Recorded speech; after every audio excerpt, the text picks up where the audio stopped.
కానీ మీకు నవ్వు వచ్చేస్తుంది, దేవుడి మీద నవ్వు వచ్చేస్తుంది. వీడు పాపిష్టుడైనా చక్కగా మంత్రాలన్నీ వింటున్నాడు, పుణ్యం వచ్చేద్ది ఆడికి.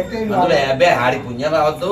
ఏకాదశి గోవింద గోవింద గోవింద గోవింద వెంకటరమణ గోవింద వెంకటరమణ గోవింద గోవింద గోవింద గోవింద గోవింద వెంకటరమణ గోవింద వెంకటరమణ గోవింద గోవింద గోవింద గోవింద గోవింద వెంకటరమణ గోవింద వెంకటరమణ గోవింద గోవింద గోవింద గోవింద గోవింద వెంకటరమణ గోవింద వెంకటరమణ గోవింద.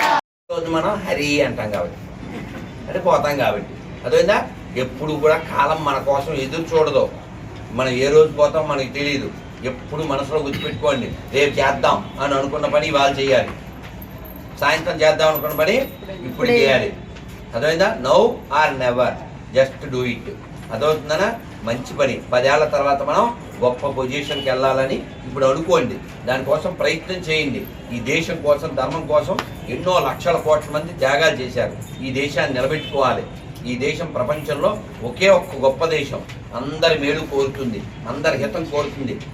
కోవిడ్ వచ్చింది, ఆ టైంలో మనం 100 దేశాలకు వ్యాక్సిన్ ఇచ్చాం, అది ఉచితంగా.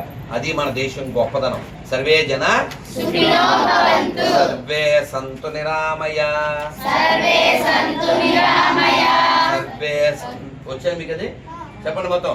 సర్వే సంతు నిరామయ సర్వే పశ్యంతు మా కశ్చిత్ దుఃఖమాప్నుయాత్. అంటే దాని అర్థం ఏంటి? సర్వే సంతు సుఖినః అంటే అందరూ సుఖంగా ఉండాలి. సర్వే సంతు నిరామయ, ఎవరికి రోగం ఉండకూడదు. అదవుతుందా?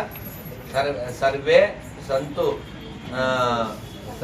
మా కశ్చిత్ దుఃఖ భాగ్యవేద్ అంటే ఎవరికి దుఃఖం ఉండకూడదు, ఎవరికి రోగం ఉండకూడదు.